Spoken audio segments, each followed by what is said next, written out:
켄터키 링컨의 생가와 짐 크로우법의 역사. 미국 여행 중 뜻밖의 장소에서 역사적 사실을 새롭게 마주한 적이 있다. 켄터키를 지나던 중 그곳에 링컨 대통령의 생가가 있다는 안내판을 보고 깜짝 놀랐다. 일리노이주 스프링필드에서 정치 경력을 쌓고 대통령직을 수행했으며 그곳에 묻혔다는 사실만을 알고 있던 터라 켄터키가 그의 출생지라는 건 예상치 못한 발견이었다. 어린 시절 읽었던 링컨의 일화가 떠올랐다.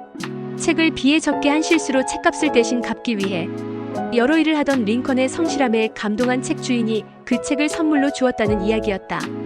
그 당시 나는 낡은 통나무집을 상상하며 링컨의 성장 배경을 그려보곤 했다. 그러나 실제로 방문한 생가에는 웅장한 대리석 건물이 자리 잡고 있었고 그 안에 작은 오두막 형태의 그의 생가가 보존되어 있었다. 단출한 통나무집 하나를 보호하기 위해 세워진 대리석 건물은 크지 않았지만 그 안에 담긴 의미는 깊었다.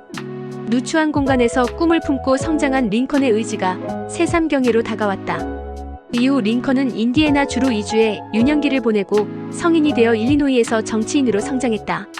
그의 발자취를 따라가는 일은 미국 역사뿐만 아니라 인간 승리의 서사를 다시금 되새기게 한다.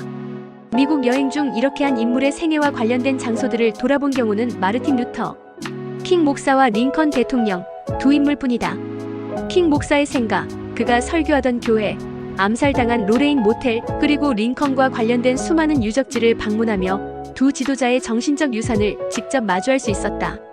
켄터키 여행에서 또 하나 기억에 남는 부분은 짐 크로우법에 대한 자료들을 접한 일이었다. 이는 단순한 법령이 아니라 미국 사회의 오랜 인종차별 구조를 상징하는 말로 특히 남부주들에서 흑인을 억압하는데 광범위하게 사용되었다. 이 이름은 원래 19세기 초 유랑극단 배우 토마스 라이스가 공연 중 흑인 분장을 하고 바보 같은 흑인 캐릭터 짐 크로우를 연기한 데서 유래했다. 당시 백인 관객들은 이 인종차별적 희극에 열광했고 이로 인해 짐 크로우는 점차 흑인을 멸시하는 사회적 코드가 되었다. 남북전쟁 도중인 1863년 1월 링컨은 노예 해방 선언을 통해 흑인의 자유를 법적으로 선포했다. 전쟁이 끝난 후인 1865년에는 헌법 수정으로 노예제가 폐지되었고 1875년에는 흑인과 백인의 평등권을 보장하는 시민권법이 제정되었다. 하지만 그 희망은 오래가지 않았다. 1883년 연방대법원은 이 시민권법이 헌법에 위배된다고 판결했다. 이유는 연방의회가 개인의 차별행위를 제한할 권한이 없다는 것이었다. 이 판결 이후 남부의 여러 주들은 각자 고유의 인종분리법을 만들기 시작했고 사회 전반에 걸쳐 흑인에 대한 차별이 제도화되었다. 흑인은 백인과 같은 식당을 이용할 수 없었고 학교, 열차, 버스 등에서도 철저히 분리된 공간에 배정되었다.